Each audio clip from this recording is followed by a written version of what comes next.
Welcome to the Deep Dive, presented by the Nepalese Diaspora Network, your essential source for news, views, and insights for the global Nepalese diaspora. This week, we've been poring over a stack of sources covering various aspects of life in Nepal, and honestly, the picture they paint is, well, quite complex. Absolutely. Yeah, the material we've reviewed, it really highlights some significant challenges, particularly around governance and financial integrity. But, it also brings to light moments of real national pride and some measurable progress, too. So our mission today is to take you through these sources, pull out the most important insights, and, help you cut through the noise to understand what's truly going on. We'll be paying particular attention to recent events concerning corruption, which the sources strongly suggest are having a real, tangible impact on Nepal's internal progress and its standing internationally. It's a crucial focus, definitely. These issues, they resonate far beyond just the headlines. Okay, let's unpack this then, starting with something that's been causing, well, quite a stir in the political landscape. Ah, you must be referring to the visit visa scandal, which, according to our sources, has unfortunately led to a pretty considerable political deadlock within the national parliament. Right. And the sources, they don't really shy away from the details here, do they? What exactly are the allegations being made? Well, the allegations are, frankly, both serious and extensive. They seem to involve a really wide range of entities: government officials, various travel agencies, manpower companies, the agencies that help Nepalese citizens find work, overseas airlines, even some missions abroad. And the potential links are deeply concerning, suggesting connections that could, well, stretch into human trafficking and organized crime. Wow. And who first brought this to light? Where did it start? Our sources point to the Commission for the Investigation of Abuse of Authority, the CIAA. They were the body that unearthed this alleged scam, tracing it back initially to the Tribhuvan International Airport Immigration Office. But crucially, the material we reviewed notes that the CIAA found possible links extending all the way up to senior officials within the Home Ministry. And linking senior ministry officials. That's where the political storm really kicked off, isn't it? Precisely. Yeah, the opposition party, specifically the Rashtriya Swatantra Party, often seen as, a newer force pushing for good governance, and the Rashtriya Prajatantra Party, which has more traditional monarchist leanings, they've been actively obstructing parliamentary proceedings. Their demand has been pretty clear: the immediate resignation of Home Minister Ramesh Lakak and the formation of a formal parliamentary probe committee to dig into this. Now, how has the Home Minister responded to all this? The demands, the allegations? Well, as reported in the sources, the Home Minister has strongly denied any personal involvement in the scandal. He's characterized the allegations as politically motivated attacks, and he stated his willingness to cooperate fully with the ongoing CIA investigation. However, the sources also note his public stance that, a minister shouldn't necessarily be held accountable for the misconduct of their subordinates. And this deadlock meant Parliament was effectively stalled since, what, May 27th? But our sources mentioned an attempt to break this impasse just recently. Yes, that's right. There is an effort to get the House proceedings back on track. The three major parties, the CPN-UML, the Nepali Congress, and the CPN Maoist Center, they reached a two-point agreement on June 13th. Okay, and what were the key points of that agreement? So the first point was that the government would pledge its full cooperation with the CIA's ongoing investigation into the visit, visas, and immigration processes. That was key.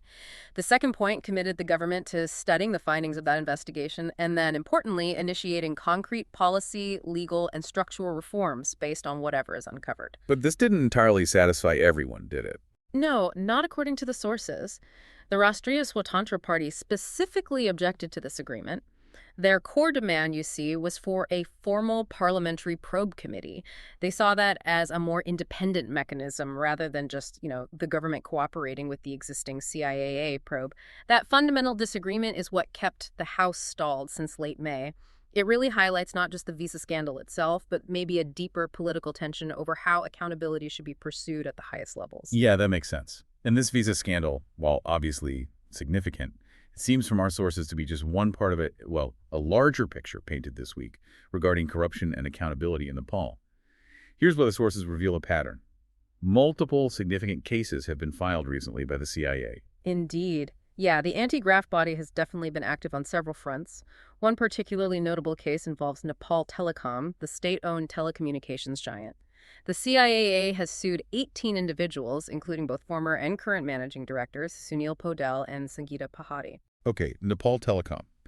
What are the specifics of the allegations there? The allegations, as detailed in the sources, they relate to alleged irregularities in service billing. These are said to have arisen from what the CIA describes as illegal procurement and sales activities.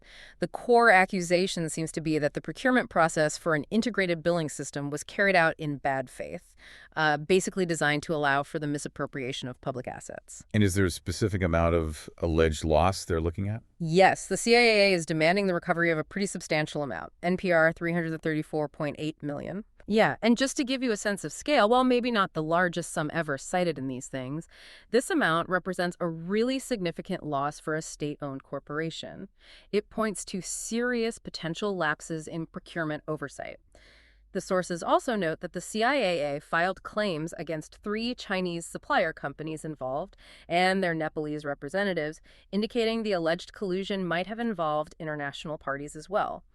The core allegation is that a 5-year agreement for this billing system was signed specifically with the intent to cause financial loss to Nepal Telecom through, well, deliberate collusion. Wow. Okay. So that case reaches across state-owned enterprises and involves international entities. Our sources also detail a couple of significant cases related to the Kathmandu Metropolitan City, KMC. That's right, yeah, highlighting vulnerabilities even at the local government level. One case, filed just on June 11th, is against the former Chief Administrative Officer Pradeep Periyar and 6 other individuals. They're accused of causing loss to public property. How did that happen in this particular instance? Well, according to the sources, the accusation is centered on a sewer construction contract for the Samakuzi corridor. They are alleged to have awarded this contract at a price significantly higher than the lowest bid that was actually available.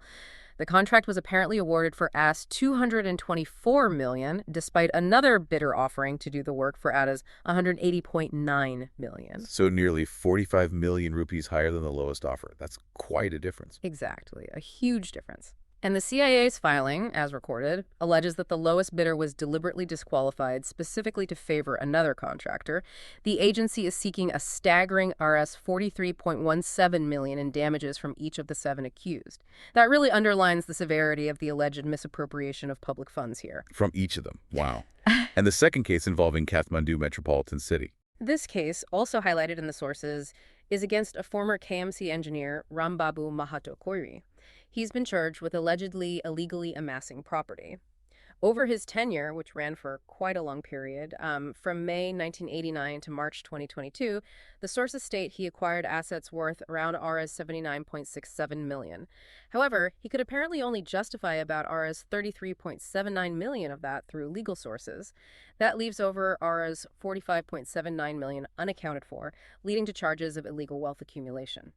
So these cases reveal alleged issues ranging from, large-scale procurement in a state corporation to infrastructure contracts and even individual wealth at the municipal level. Our sources also brought other notable cases to light this week, didn't they? Yes, the Nepal bank cases are particularly striking, suggesting potential issues right within the financial sector itself.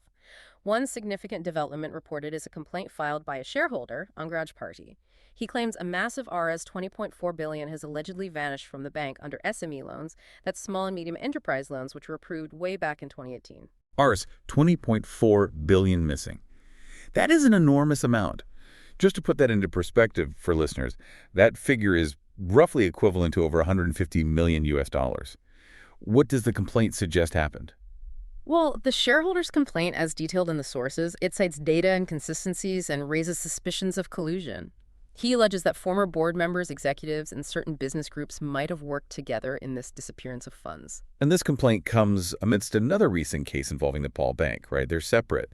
That's right, and it's important to distinguish them. This new, very large complaint comes just as the CIA filed a separate case against the former chairman of Nepal Bank, Dr. Chandra Bahadur Adhikari. He was charged in a Rs 1.9 million bribe case. The allegation here is that this bribe was related to facilitating a Rs 1.75 billion commercial loan for a hotel project, reportedly using an Indian national as a middleman. So you see 2 different types of allegations surfacing regarding the bank.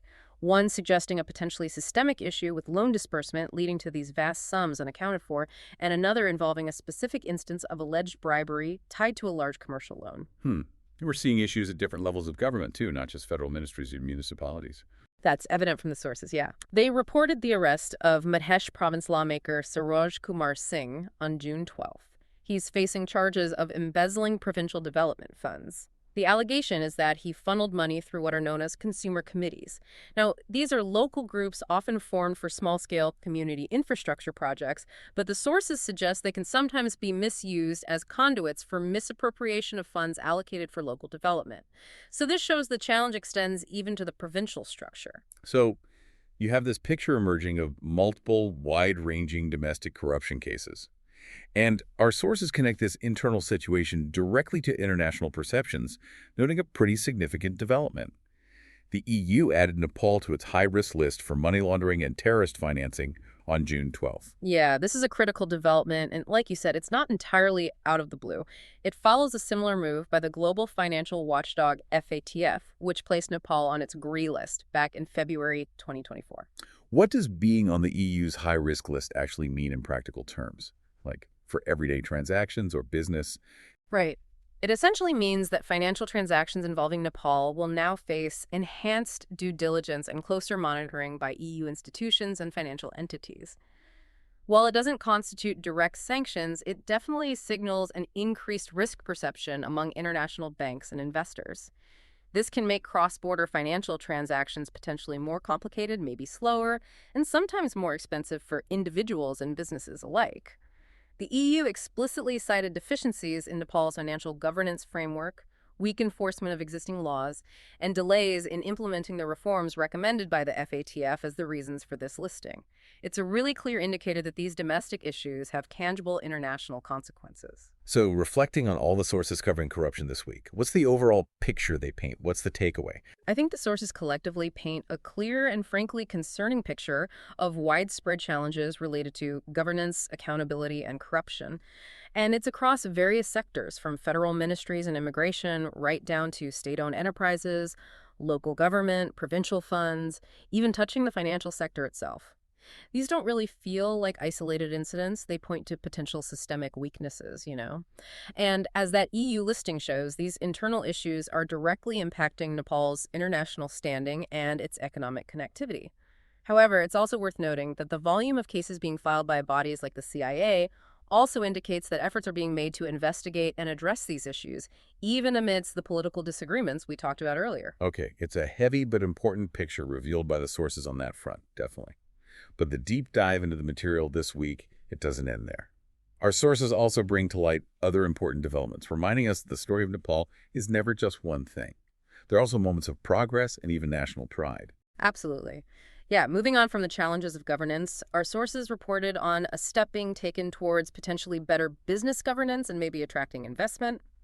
The draft Industrial Property Rights Bill. This was recently registered in Parliament. Okay, an industrial property rights bill. What's the potential impact of this bill? Why now? Well, if passed, it would replace a really outdated piece of legislation, something from way back in 1965. The main aim is to introduce much more stringent measures against brand piracy and counterfeiting. The sources detail proposed penalties like fines ranging from Rs. 300,000 to Rs. 1 million, along with things like license revocations and seizures of counterfeit products. Pretty serious stuff. And why is this important? What's the bigger picture? It's crucial for protecting innovation and legitimate businesses, really. The bill aims to better protect well-known trademarks, preventing products like Club Cola from directly mimicking Coca-Cola or Maintain Dew looking exactly like Mountain Dew, KKFC copying KFC. These are examples specifically highlighted in the sources. It also covers patents and industrial designs. Stronger intellectual property protection, as noted by the sources, is seen as potentially attracting more foreign direct investment, which has historically been a bit discouraged by Nepal's weaker enforcement in this area. U.S. officials, for instance, have apparently raised concerns about this issue during trade discussions. Okay, shifting gears entirely now to a source of significant national pride this week, the success of the Nepalese cricket team, affectionately known as the Rhinos. Our sources covered their great performance in Scotland during the ICC CWC League Two Tri-Series. Oh, this was a fantastic story. It really resonated. The team had a very strong showing, winning 3 out of their 4 games. But what our sources particularly highlighted, and what was really special, was the incredible, vital role played by the Nepalese diaspora fans during these matches. Right. How did the diaspora support make such a difference? Well, these wins weren't just happening on the field. They were genuinely powered by the passionate fans living in the UK and Ireland who made the journey all the way to Dundee. The sources repeatedly emphasize how the diaspora created an almost home-like atmosphere for the team, miles away from Nepal. That's such a powerful connection, isn't it? It truly is. The sources mention wonderful details, like the presence of the 89-year-old conch blower, Madhu Sudhan Bhattarai, who became a bit of a symbol of support, fans driving through the night just to arrive in time for early morning matches. And just the palpable sense of connection to home the games provided, how these events brought local Nepalese communities together. The turnout was apparently remarkable: over 500 Nepalese fans in Dundee, a city where, the usual turnout for something like a Friendship Forum event might be 150, 200. The sense of collective pride was immense, shared even by those who aren't usually avid cricket followers. It was really something. Yeah, I read there was a brief moment of excitement spilling over, some crowd trouble or a pitch invasion after a dramatic win. But the sources noted that the Cricket Association of Nepal and Cricket Scotland quickly issued a joint appeal for calm afterwards, and they installed additional barriers for later games. Expectations, it seems, are high for even bigger turnouts, especially in Glasgow, for the upcoming T20I series. Absolutely, yeah. Given the larger Nepalese community there, it's just such a clear demonstration of how deeply the global diaspora remains connected to and invested in Nepal's successes. It's great to see. Definitely. Now, beyond these headline stories, our sources touched on several other relevant news points this week as well. What else stood out? A few key things. Nepal is currently participating in the FIFA World Cup 2026 qualifiers, with upcoming matches mentioned against the UAE in Dubai and then Yemen in Kathmandu. On infrastructure, there's progress reported on the Muglan-Pokhara Road western segment. It's apparently 53% complete now, though sources did note some delays because of issues with relocating electric poles. A common problem sometimes. Any updates on the economy or specific sectors facing challenges? That always seems to be a theme. Yes, the state-owned Dairy Development Corporation, or DDC, is currently dealing with a pretty significant surplus stock of dairy products, something like 600 metric tons. Now, this situation is leading to necessary price adjustments to try and clear the stock, but unfortunately, it's also causing payment delays to farmers, which is tough. The sources highlighted the scale of this issue, reporting that DDC owes farmers about Rs 1 billion, and private dairies collectively owe a much larger sum, around Rs 4 billion. So the DDC is actively seeking both domestic buyers and export assistance to try and resolve this backlog. And in the health sector, any movement there? Yes, the Ministry of Health issued a directive to government pharmacies. They need to ensure that necessary supplies for organ transplantation procedures are not only available, but also priced transparently. This is specifically aimed at preventing overcharging of patients for essential items during what is obviously a very vulnerable time. We also saw some news regarding the judiciary this week. Briefly, yes, the Judicial Council recommended 4 High Court judges for chief judge positions, standard procedure, but noted in the sources. Okay. And a point of concern that was raised in the sources was about press freedom. What happened there? Yeah, our sources highlighted worries following the issuance of an arrest warrant against a journalist, Dilbhushan Pathak, in connection with the news report he published. Now, while acknowledging that inaccurate reporting needs to be addressed somehow, the Maoist Center Senior Vice Chair, Narayan Kaji Shrestha, publicly condemned the arrest warrant itself as inappropriate and potentially a violation of press freedom. He suggested that the proper channels for dealing with problematic reporting are, things like rebuttal, court action, or involving the press council, rather than going straight to an arrest warrant. This incident points to ongoing tensions regarding how to balance press freedom with accountability for published content. Yeah, that's a tricky balance. And finally, a piece of international news with regional impact on travel. Yes, the sources reported on disruptions to air travel in the wider region after Israel strikes in Iran. Several Gulf airlines, including major carriers like Emirates and Qatar Airways, had to cancel or reroute flights to and from countries like Iraq, Jordan, Lebanon, and Iran due to airspace closures. So ripple effects felt there. And just one more thing, our sources also included a brief review of the performance of the PM Oli government over its first 11 months. What was the verdict? It was generally deemed average, according to the review. It faced criticisms related to things like the pace of economic development, ongoing issues with good governance, some specific appointments and removals that caused controversy, and also handling of disaster relief. This review kind of provides additional context, suggesting that the widespread corruption issues we discussed aren't occurring in a vacuum, but within a broader governance landscape that's facing its own set of challenges. Right. Okay. Before we wrap up, just a quick word from our partner, Belayat.uk. Think of it as your essential classified site for the UK Nepalese community. It helps you connect on jobs, housing, events, and also find local Nepalese-owned businesses right there in the UK. That's belayat.uk. Check it out. So as we wrap up this deep dive into the sources from the past week, we've covered quite a range of significant stories. From those multiple corruption cases and the resulting political fallout, to steps being taken towards improving business reform, and those really powerful moments of national unity experienced through sport, amplified by the diaspora, it's been a lot. It has, and the sources clearly demonstrate that while significant challenges definitely persist around governance, accountability, and combating corruption issues, which undeniably impact Nepal both domestically and on the international stage, as we saw with the EU high-risk listing, there are also ongoing efforts toward reform. And crucially, those strong positive examples of the global Nepalese diaspora's connection and support for Nepal continue to shine through, like with the cricket. It really is a complex, multifaceted picture, isn't it? These instances of alleged corruption certainly highlight serious systemic issues that need addressing, no doubt. But they also show that bodies like the CIA are actively investigating and filing charges, even while navigating through political disagreements. And alongside all that, you see the incredibly powerful impact of the global Nepalese community actively connecting with home and showing their support, whether that's filling cricket grounds or contributing in other meaningful ways. Yeah, exactly. And maybe as you reflect on these stories, you could consider this. Given both the challenges revealed and the clear examples of the diaspora's connection, how else could the global Nepalese community, with its diverse skills, its resources, its international exposure, potentially play an even more active role in advocating for transparency and supporting positive change back home? Just thought. A powerful thought to leave with indeed. Thank you for joining us for this deep dive into the source material. Our pleasure. Always interesting. For more news, views, and insights for the global Nepalese diaspora, please head to nepalidiaspora.net. We'll be back next time for another deep dive.